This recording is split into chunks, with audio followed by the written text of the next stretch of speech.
সোনার বাংলা, আমার সোনার বাংলা।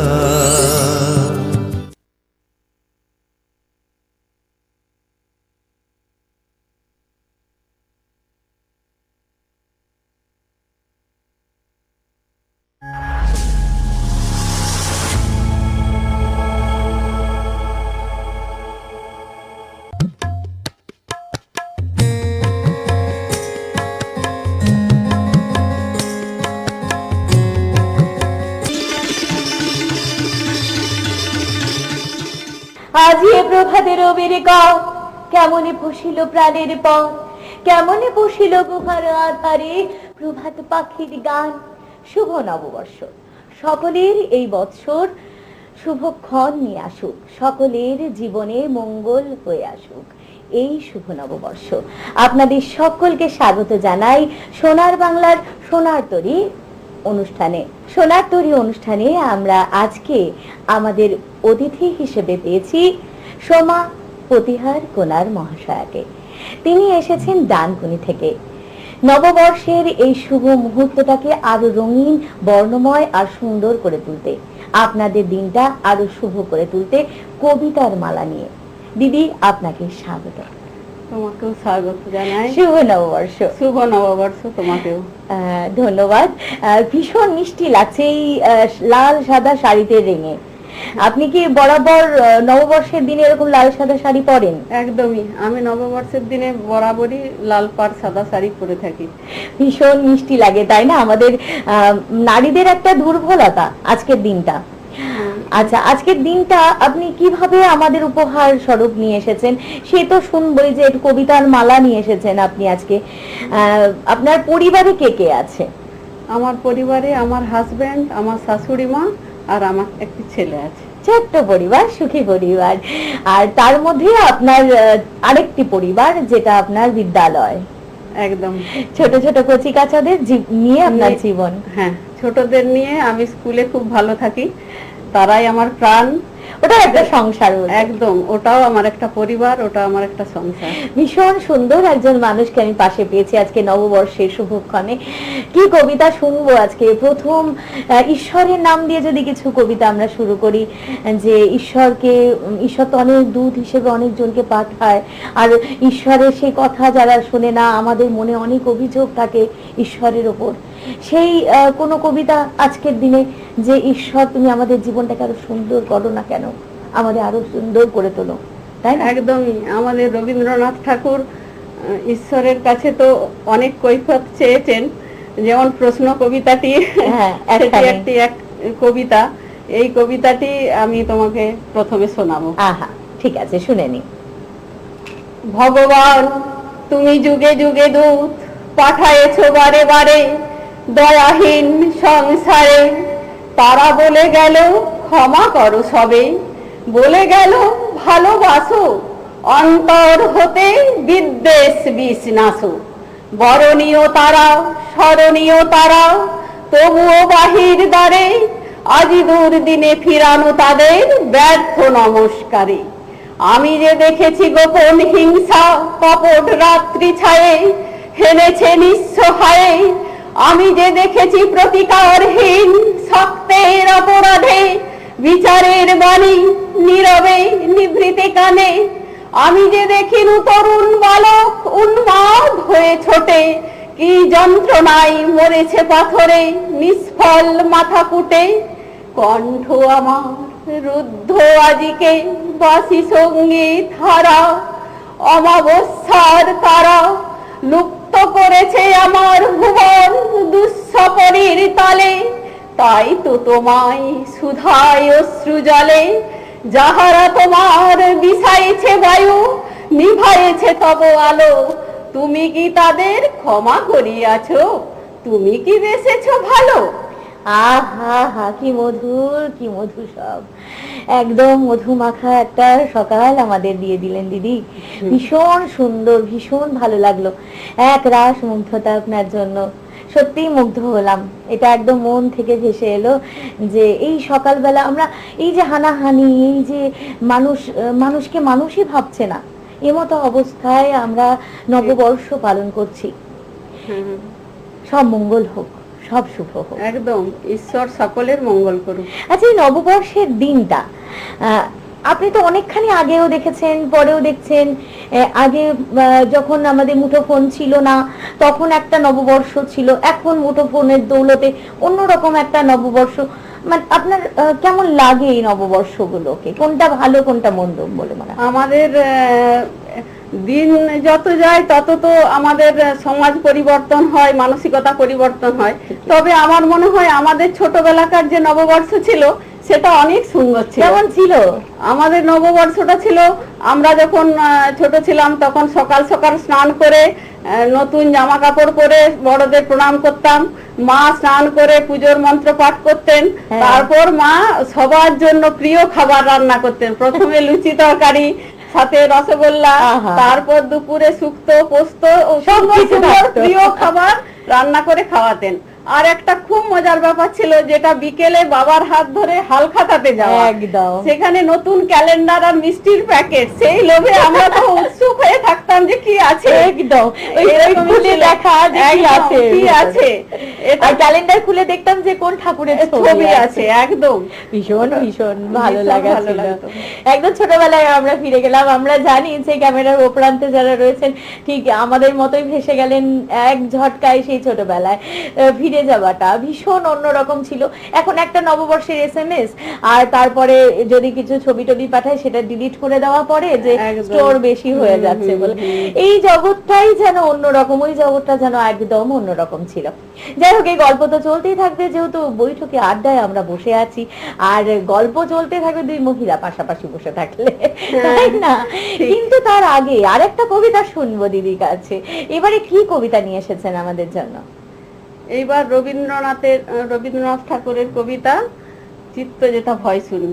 আহা, ভীষণ ভালো কবিতা, শুনেনি। আজকের দিনে তো ভীষণ ভালো লাগা থাকবে। চিত্ত যেথা ভয় শূন্য, উচ্চ যেথা শির, জ্ঞান যেথা মুক্ত, যেথা গৃহের প্রাচীর, আপন প্রাঙ্গণ তলে দিবস সর্বরি, বসুধারে রাখে নাই খণ্ড ক্ষুদ্র করি, যেথা বাক্য হৃদয়ের উৎস মুখ হতে উচ্ছ্বসিয়া উঠে, যেথা নির্বারিত স্রোতে দেশে দেশে দিশে দিশে কর্মধারা ধায়, অজস্র সহস্রবিধ চরিতার্থ তাই, যেথা তুচ্ছ আচারের মরুবালুবাসী, বিচারের স্রোতপথ ফেলে নাই গ্রাসী, পৌরুষের করেনি শতধা, নিত্য যেথা তুমি সর্ব কর্ম চিন্তা আনন্দের নেতা, নিজ হস্তে নির্দয় আঘাত করিপিত, ভারতের সেই স্বর্গে জাগো করো জাগরিত। আহা, কি সুন্দর, ভীষণ ভালো লাগে। একটা শক্তি পাওয়া যায় যেন এই কবিতাটা শুনলে পরে। যেমন অন্তর মম বিকশিত করো অন্তর তরকে, একদম রবি ঠাকুরের কবিতা শুনলে মনে হয় আমাদের অন্তর বিকশিত হচ্ছে, আরো যেন শান্তি পাওয়া যায়, একটা আত্মশুদ্ধিকরণ হয় কবিতা শুনলে। আর আপনার কণ্ঠ থেকে যখন শুনছি যেন মনে হচ্ছে চেনা কবিতায় একটা অচেনা মিষ্টি স্পর্শ, একদম অন্যরকম একটা ভালো লাগা তৈরি হচ্ছে, যেমন শুদ্ধ মন থেকে কিছু বলা। মনে হয় আমাদের বড়রা ঠিক এইভাবেই মন থেকে কিছু বলেন, যখন মন থেকে কিছু আসে সেটা এই ভালো লাগাটাই তৈরি করে দিদি। একদমই তাই, ভীষণ ভালো লাগা তো রয়েইছে। আর লোভ তো আমরা সামলাতে পারি না। আজকে মিষ্টি কার কার বাড়িতে হচ্ছে সবাই একটু কিন্তু জানাবেন, আর একটু লুকিয়ে রাখুন আমাদের কাছ থেকে, আমরা মিষ্টি খেতে ভালোবাসি। একদমই। যাই হোক, মিষ্টি খাবো আর সঙ্গে খাবো পান্তা আর ইলিশ মাছ ভাজা, তাই তো দিদি? হ্যাঁ নিশ্চয়ই। আপনার বাড়িতে হয় তো? না, আমার বাড়িতে হয় না, তবে আমি শুনেছি জিনিসটা দুটোই প্রিয় জিনিস। পান্তা ভাত সাথে ইলিশ মাছ ভাজা, এ তো অমৃত।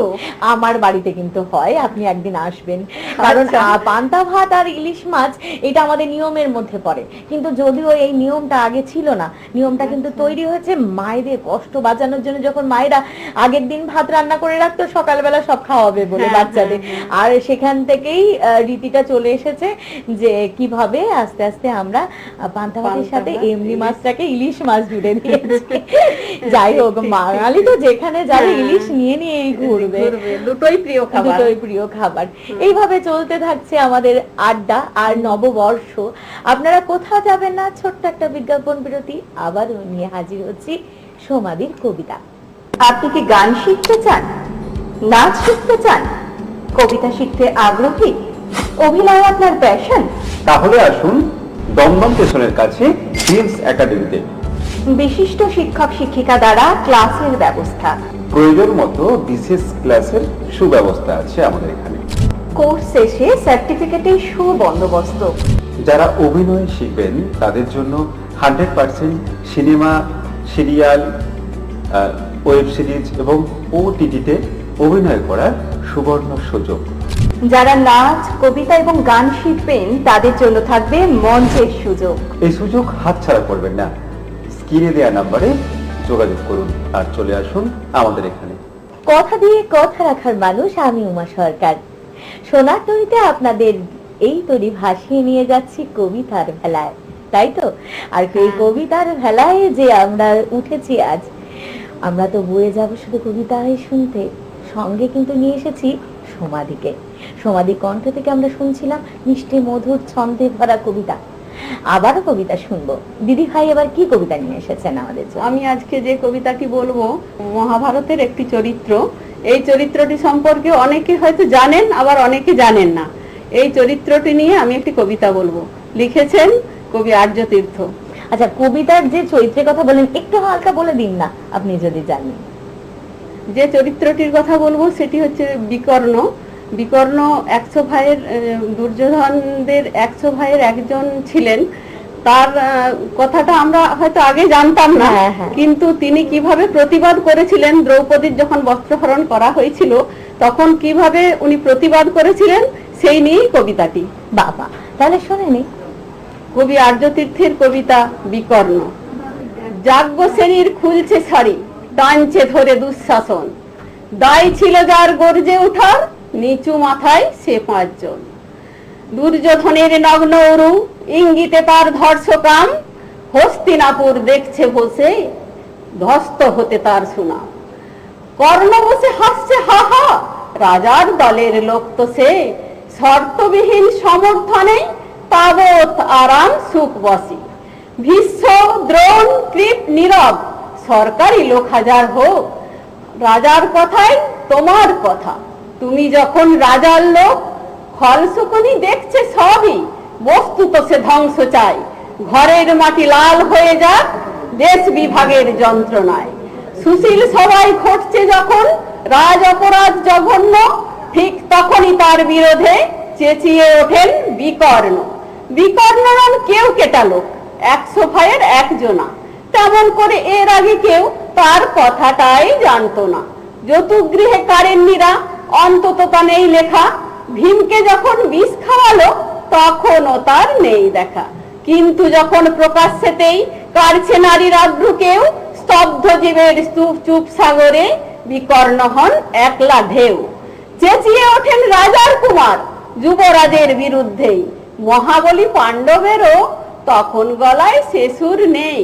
রাজাই যখন নীরব থেকে ছাই দিয়ে যায় ধর্ষণে, ঠিক তখনই সমস্ত যুগ বিকর্ণদের স্বর শোনে।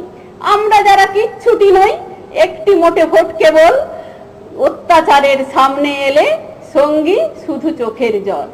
পোষ্য ভেবে যাব না চেবাই, অন্ধ এবং নিকর্ণ, প্রার্থনা থাক আমরা যেন একবার হই বিকর্ণ।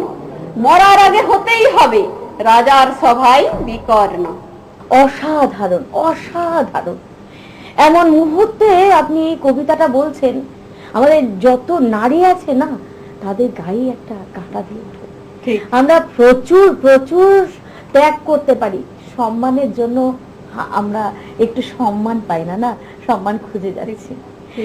কি কিন্তু প্রতিবাদ করার তো সেরকম কেউ নেই যে একটু বলে আমরা তাদেরকে ঈশ্বরের জায়গায় দিয়ে দিই। একদমই, আমাদের নারীদের সুরক্ষার প্রয়োজন আছে, কিন্তু সেটা আমরা সঠিকভাবে পাই না, এত যুগ ধরেও পাইনি। সেখানে দ্রৌপদীও পাইনি, মাতা সীতাও পাইনি, আর আমরা কোন নারী, আমরা কোথায় বাস করি? আমরা এখনো দিন রাত ভেবে বেরোতে পারি না, কখন বেরোবো, কখন আমরা ভালোভাবে ঘরে ঢুকবো। একটু ভাবুন না, মনুষ্যত্ব একটুখানি জাগ্রত করুন, কারণ সব মেয়েরাই যেন একটু বাড়ির থেকে বেরোতে পারে, আপনাদের মতো রাতে বাইকটা চালিয়ে নিজের মতো করে বেরোতে পারে, স্বাধীনভাবে উঠতে পারে, মেয়েরাও মানুষ হতে পারে। একটু ভাবুন না, তাই না দিদি? একদম। আচ্ছা, ইমোশনাল হয়ে যাব না, কারণ আজকে নববর্ষ, আর নববর্ষের দিনে নতুন কিছু ভাবার দিন।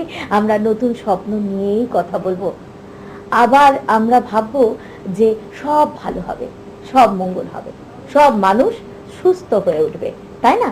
দুপিয়া জন্তুগুলো মানুষ হয়ে উঠুক। ঠিক ঠিক। আচ্ছা, একটা কবিতা দিদি, কবিতার লোভ আছে, ছাড়তে পারছি না দিদিকে পেয়ে, আর যেন বেরিয়ে যাচ্ছে খিদেটা, যে আরো কিছু বোধহয় আরো কিছু পাবো দিদির কাছ থেকে। এবারে কি নিয়ে এসেছেন? আমি এখন যে কবিতাটি বলবো সেটি আমাদের কন্যাদের নিয়েই। আচ্ছা, কন্যা শ্লোক। আহা। আমরা আমাদের চারপাশে শুধু মাটির দুর্গাই দেখি না, তুমি আমি আমাদের এখানে সকলেই, যা মেয়েরা ঘরে এবং ঘরের বাইরে আমরা এক একজন দুর্গা হিসেবেই প্রতিষ্ঠিত, একদম। সে কেউ মানুক বা না মানুক। তো দুর্গা নিয়েই আমি একটি বলবো যে আমাদের চারপাশে আমাদের মেয়েরাই কিরকম ভাবে দুর্গা হয়ে উঠতে পারে। ভীষণ ভালো কবিতা। কবি মল্লিকা সেনগুপ্তের কবিতা কন্যা শ্লোক। আশ্বিনের এক প্রাগ ঐতিহাসিক সকালে শ্রীরামচন্দ্র যে দুর্গার বোধন করেছিলেন, স্বর্গের দেব ও পুরুষগণ যুদ্ধে পরাজিত হয়ে যে রণদেবীকে অসুর নিধনে পাঠিয়েছিলেন, সেই দুর্গায় 21 শতকে নারীর ক্ষমতায়ন। তার মহাতেজ চির জাগরুক, আগুন হয়ে জ্বলে উঠুক মাটির পৃথিবীর প্রতিটি নারীর মধ্যে। হে মহামানবী, তোমাকে সালাম। মেয়েটির নাম দুর্গা সোরেন বটেক। মায়ের ছিল না অক্ষর জ্ঞান ছটেক। সর্বশিক্ষা অভিযানে পেয়ে বৃত্তি, দুর্গা হয়েছে ইংরেজি স্কুলে ভর্তি। সাঁওতালি গান, ইংরেজি ভাষা বাহাতে, কম্পিউটারে শিখেছে ইমেল পাঠাতে। অঙ্কের স্যার ভুল হলে যোগ বিয়োগে গায়ে হাত দেয় পড়া শেখানোর সুযোগে। স্যারটা নোংরা বটে, কথাটা মানছো না? শেষে একদিন স্যারের নোংরা হাতটা মোচড়ে দিয়েছে দুর্গা, মেরেছে ঝাপটা। ওরে অর্ধেক আকাশে আঁটিতে শ্যাওলা, আকাশে উঠবে হবে কল্পনা চাওলা। যদি না বিমান ভেঙে পড়ে তার দুর্দার, মহাকাশচারী হবেই বটেক দুর্গা। বিশ্বায়নে পণ্যায়নে খণ্ড খণ্ড মানচিত্রে, বাংলা বিহার রাজস্থানে সাধারণী নমস্তুতে। পণ্যব্রতে পত্নীব্রতে মহামুদ্রা ধ্বংসমুদ্রা প্রযুক্তিতে, গৃহকর্মে সাধারণী নমস্তুতে। আমার দুর্গা পথে প্রান্তরে স্কুল ঘরে থাকে। আমার দুর্গা বিপদে আপদে আমাকে মা বলে ডাকে। আমার দুর্গা আত্মরক্ষা, শরীর পুড়বে মন না। আমার দুর্গা নারী গর্ভের রক্ত মাংস কন্যা। আমার দুর্গা গোলগাল মেয়ে, আমার দুর্গা তন্নি। আমার দুর্গা কখনো ঘরোয়া, কখনো আগুন বন্যি। আমার দুর্গা মেধা পাটেকার, তিস্তা শীতলা বাদেরা। আমার দুর্গা মোম হয়ে জ্বালে অমাবস্যার আঁধেরা। আমার দুর্গা মণিপুর জুড়ে নগ্ন মিছিলে হাঁটে। আমার দুর্গা কাস্তে হাতুড়ি আউশ ধানের মাঠে। আমার দুর্গা ত্রিশূল ধরেছে স্বর্গে এবং মর্তে। আমার দুর্গা বাঁচতে শিখেছে নিজেই নিজের শর্তে। আন্দোলনে উগ্রপন্থে, শিক্ষাব্রতে কর্মযজ্ঞে, রান্নাঘরে আতুর ঘরে মা তুঝে সালাম। অগ্নিপথে যুদ্ধ জয়ে, লিঙ্গ সামনে সেরি সামনে, দাঙ্গা ক্ষেত্রে কুরুক্ষেত্রে মা তুঝে সালাম। মা তুঝে সালাম, মা তুঝে সালাম। অসাধারণ, এক এক মন্ত্রমুগ্ধের মতো। আমি একজন মানুষ যে মন্ত্রমুগ্ধের মতো শুনেছি, আমি কি ভাষায় আপনার প্রশংসা করব, কি ভাষায় আমি প্রশংসা করব। অসাধারণ হয়েছে দিদি, অসাধারণ।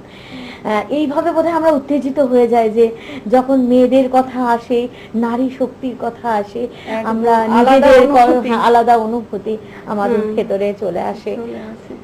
অসাধারণ অসাধারণ, ভীষণ ভালো লাগা মুহূর্ত আপনি সৃষ্টি করলেন দিদি। অসাধারণ কবিতা তো শুনছি, আর সময় নষ্ট করব না দিদি, আর একখানি কবিতা আমি শুনবো, আবদার করব। এবার যদি আমরা বিভিন্ন কবি শুনছি, কাজী নজরুল ইসলামের একটা কবিতা কি শুনতে পাবো? হ্যাঁ, নিশ্চয়ই। একটা কাজী নজরুল ইসলাম, একটা মিষ্টি কবিতা শুনে নি। আজকে আমি কাজী নজরুল ইসলামের সন্ধ্যা তারা কবিতাটি শোনাবো। আহা, ঘোমটা পরা কাদের ঘরে বউ তুমি ভাই সন্ধ্যা তারা, তোমার চোখে দৃষ্টি জাগে হারানো কোন মুখের পারা, সাঁঝের প্রদীপ আঁচল ঝেপে বধুর পথে চাইতে বেকে, চাউনি টিকার উঠছে কেঁপে রোজ সাজে ভাই এমনি ধারা, কার হারানো বধূ তুমি অসপথে মৌন মুখে, ঘনাও সাঁঝে ঘরের মায়া গৃহহীনের শূন্য বুকে, এই যে তুই আসা যাওয়া এমন করুণ মলিন চাওয়া, কার তরে হায় আকাশ বধূ তুমিও কি আজ প্রিয় হারা। তুমিও কি আজ প্রিয় হারা? না না না না, নববর্ষের দিনে কেউ প্রিয় হারা হতে পারে? তাই না? সকলে প্রিয় সকলের কাছে থাকুক, সকলে নিজের সংসার নিয়ে আগলে রেখে নতুন করে বাঁচতে শিখুন। পুরনো যা কিছু আছে সব ভুলে যাব আমরা, যা আছে পুরাতন, যা আছে খারাপ লাগা মন্দ লাগা, সব ভুলে গিয়ে নতুন করে আমরা আবার বাঁচবো। সকলে ভালো থাকবেন, সুস্থ থাকবেন, আর আমাদের মতো শিল্প সংস্কৃতির সঙ্গে থাকবেন। যারা আমাদের মতো এই স্টুডিওতে এসে সোনার তরীতে ভাসতে চাইছেন, এই অনুষ্ঠানে অংশগ্রহণ করতে চাইছেন, তারা সকলে স্ক্রিনে দেওয়া নাম্বারে ফোন করবেন আর আমাদের সাথে যোগাযোগ করবেন। অধীর আগ্রহে আমরা বসে থাকি আপনাদের জন্য। ভালো থাকবেন, সুস্থ থাকবেন, শিল্প সংস্কৃতির সঙ্গে থাকবেন। এই শেষ কথা বলে যাব আমি চলে। অবশ্যই যাব, তার আগে শিল্পীকে ধন্যবাদ জ্ঞাপনের মুহূর্তে এসে হাজির হয়েছে। দিদি, আপনার জন্য এটা রয়েছে উত্তরীয়, আর সঙ্গে রয়েছে সম্মাননা পত্র। ধন্যবাদ দিদি, আপনাকে আসার জন্য অসংখ্য ধন্যবাদ। তোমাকে অনেক অনেক শুভ নববর্ষের শুভেচ্ছা জানাই সকলের জন্য। আবার আমরা জানিয়ে দিই, শুভ নববর্ষ। শুভ নববর্ষ।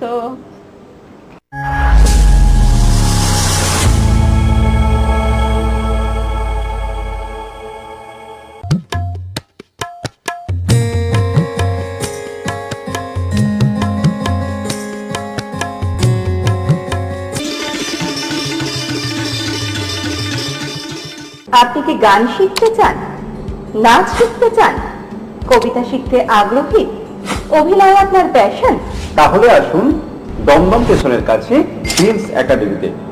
বিশিষ্ট শিক্ষক শিক্ষিকা দ্বারা ক্লাসের ব্যবস্থা, প্রয়োজন মতো বিশেষ ক্লাসের সুব্যবস্থা আছে আমাদের এখানে।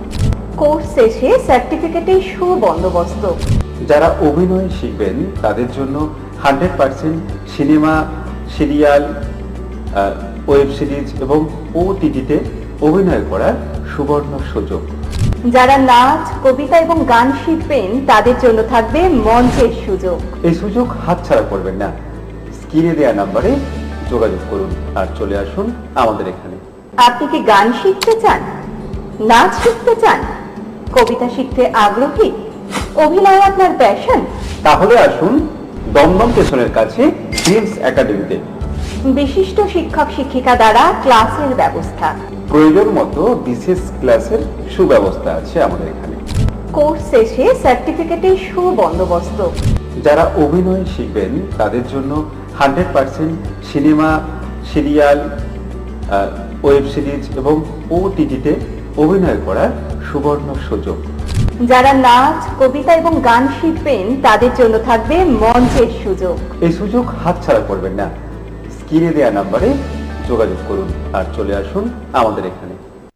সোনার বাংলা, আমার সোনার বাংলা, সোনার